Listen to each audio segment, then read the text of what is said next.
Hello everybody and welcome to another live training. I'm really excited to share all of this goodness with you today. I'm going to be talking about energy management.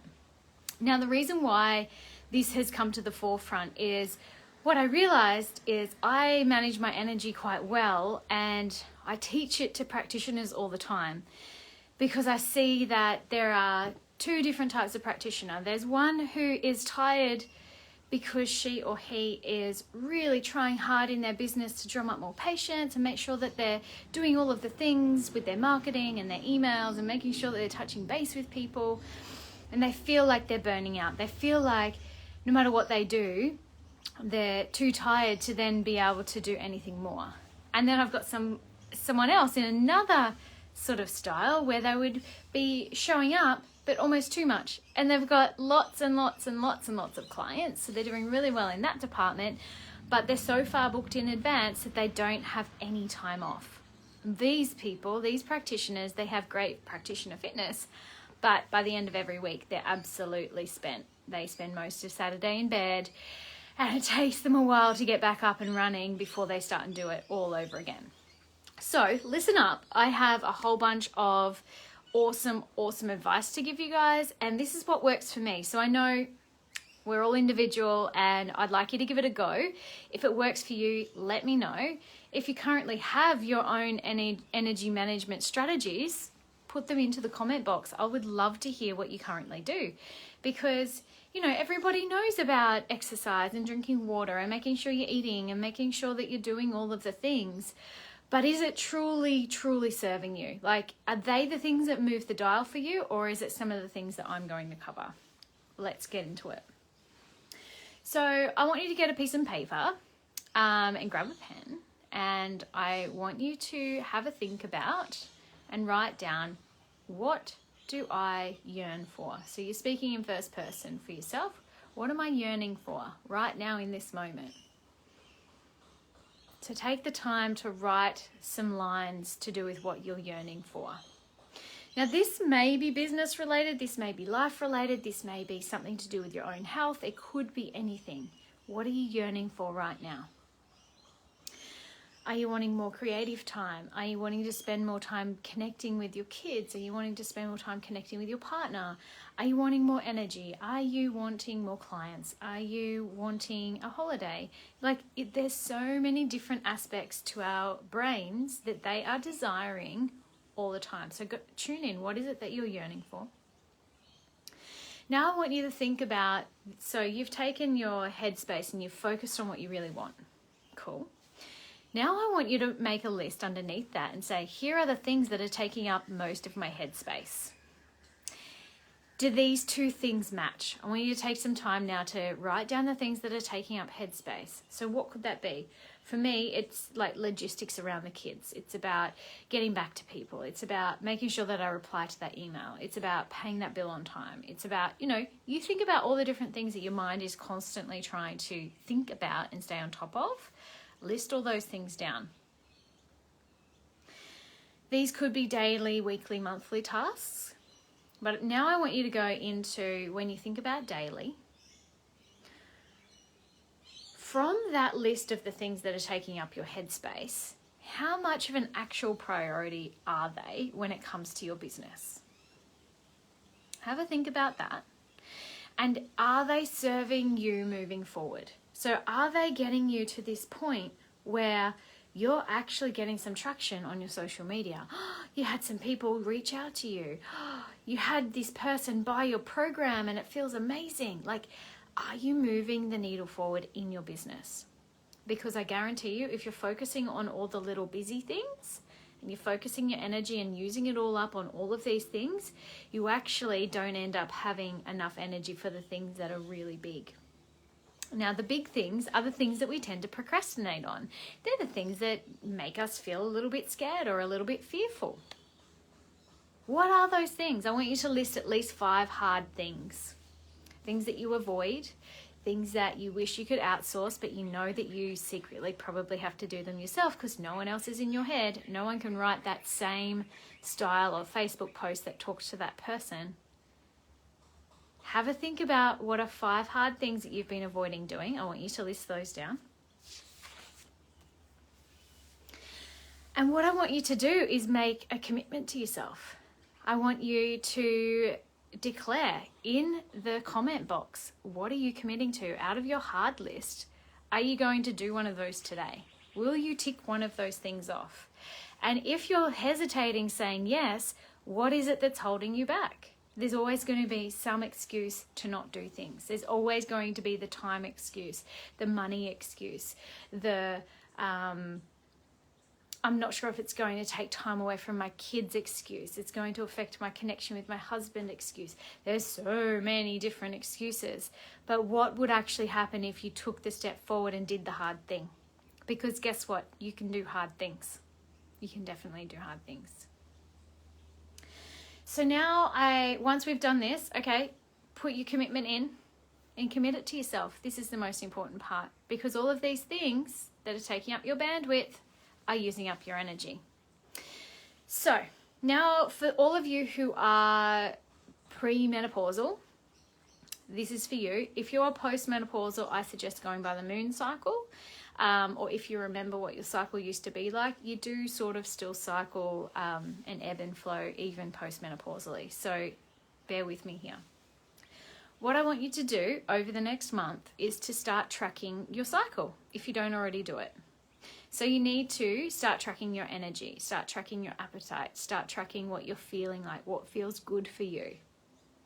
This might sound like I'm being, a little bit harsh with the scheduling, but how do I help you step forward unless you know exactly where you are and you're aware of what things trigger you, or you're aware of the things that are zapping you of your energy? So if you've already tracked where your energetic days are, when your non-energetic days are, awesome. Step along to the next step with me. The next step is I want you to go into your clinic booking system, and on those days that you know that you are going to be tired, I want you to block out a day. Or at the very least, if let's say you normally saw 5 clients in a day, and it's like the day before your period and you feel so tired and you just don't have it in you, block that day out. And here's the clincher. You're not actually going without money on that day, because on your very energetic day, you can pick up a couple of extra clients. So that time, that beautiful follicular phase before you ovulate, is energetic time. See most of your clients in that time. That's when you're in action stations. That's when your appetite's probably peaking. That's when you're ready to do heavier sort of style workouts. That's when you're able to think on the go, action on the go, and really show up for people in a bigger, energetic way. Now, this may be slightly different for you, but this is what works for me. So I'm just sharing what works for me. Now, what I also want you to do with this, because this will be really helpful for you moving forward, I really want this to be valuable for you. So if you know your energetic weeks, days, pop it in there. I want you to also figure what type of foods you're going to eat. Do you meditate on those days? Do you do a run? Do you do weights? I want you to plan it out a little bit, because the reason why we get overwhelmed and procrastinate is because we're not really sure what goes next. We're not really sure because we become fearful of what's coming next. So what if you planned out your next cycle? You're literally just seeing it like a cycle, because guess what? You finish this cycle, the next one's going to come around. That's a guaranteed thing, right? So my suggestion is plan out your cycle.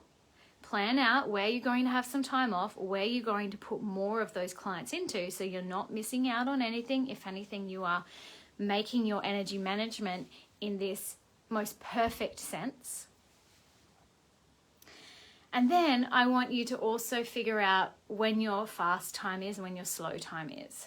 So usually for me, follicular is fast, and then luteal is slower, particularly in that premenstrual phase. Definitely almost come to a stop. Now, the beauty of the premenstrual phase, a lot of women don't like it, right? It is the magic time. it is the time where we can meditate deeper. We can tune into the universe more easily. It's like the veil between what's underneath that needs to come through, all of our feelings, all of the thoughts, all of the desires. They come to the surface a whole bunch easier during that premenstrual and even into the menstrual phase. So my suggestion is make sure you're journaling, make sure you're meditating in those, few days through to a week, just before the period, during the period, at least the first couple of days. You will get so much more insight when you're resting. Your mood will be so much better. You will then come out of the gates like so fired up, so ready to show action. You are coming out after your period and you are like, here I am. Here's all the cool things I do. Here is all the ways I can help you.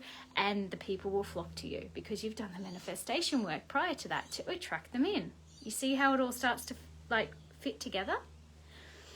Now, energy management, it's a whole mind, body, spiritual feel. It actually takes a big holistic piece of me. So for you guys too, I want you to start becoming more aware. What part of it's serving you? What part is not serving you? And adjust accordingly. Having said all of this, it doesn't have to be set in stone as well. So what might work for you one month may not work as well the next, and that is okay. Remember, life, like everything in life, if you see it as a practice, not a perfect, you are going to learn exactly what you need to learn. And you know what? When you win, you win. And you'll feel really good because you're doing the things that you're doing, and you'll have the energy to celebrate rather than seeing a massive week of clients and flopping to the floor after it. So let me know if this is making sense. Because the big thing about this, rest equals productivity. That's how I see it. Rest equals manifestation. Rest equals attraction. Rest equals insights and desires. And I love the Rumi quote. What I'm seeking is also seeking me. So this gives you the time and the space to slow down, be still, to rest, let your physical body rest and rejuvenate and be nourished, and then allow your own desires to literally fall into your lap. And you're like, this is perfect. And it will happen to every single one of you, but you've got to allow the space for it. Then once you've allowed the space for that, action equals confidence and clarity.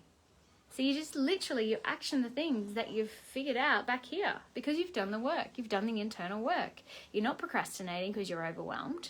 You're not fearful because all of this comes through. It's seeking you. You're seeking it. It's a perfect match. Does this all make sense to you? This is one of my favorite topics.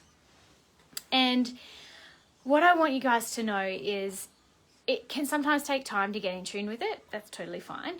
But also, this is really important. I'm really passionate about practitioners not burning out, but having a sustainable and successful business. Because success to me might mean something different to you, and this is cool, but I want you to enjoy it no matter what stage of success you're at. Because you can start enjoying it now. You can start earning money now. You can start seeing new clients now. You can have the best marketing plan now. You can show up in whole new ways for your people once you get your energy management under wraps.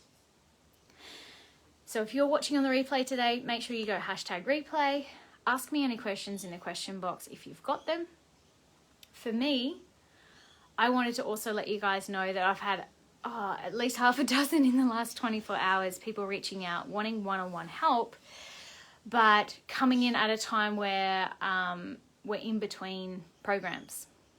So what I wanted to let you guys know is there's a new offer. You can spend time with me to go through one particular area of stuckness in your business. You'll get 44 of my minutes and it will cost you $177. So I've never done this before because I prefer to work with people long term, but I also believe that sometimes you need to sample that help before you're ready to step in. So if you've got one thing that you know that you need help with, my suggestion is reach out to me. We can have a phone conversation. There's going to be a few questions that I'll ask you beforehand, and then we'll jump straight into it. It's literally a timed It's a numerology thing. It's a timed session. So I'm only offering 5 of these, and they will be happening next week towards the end of the week. So if you're in on that, let me know. Just send me through a message or comment below, and I will be in touch with you. So thank you all so much for listening today, and I will see you on the next video.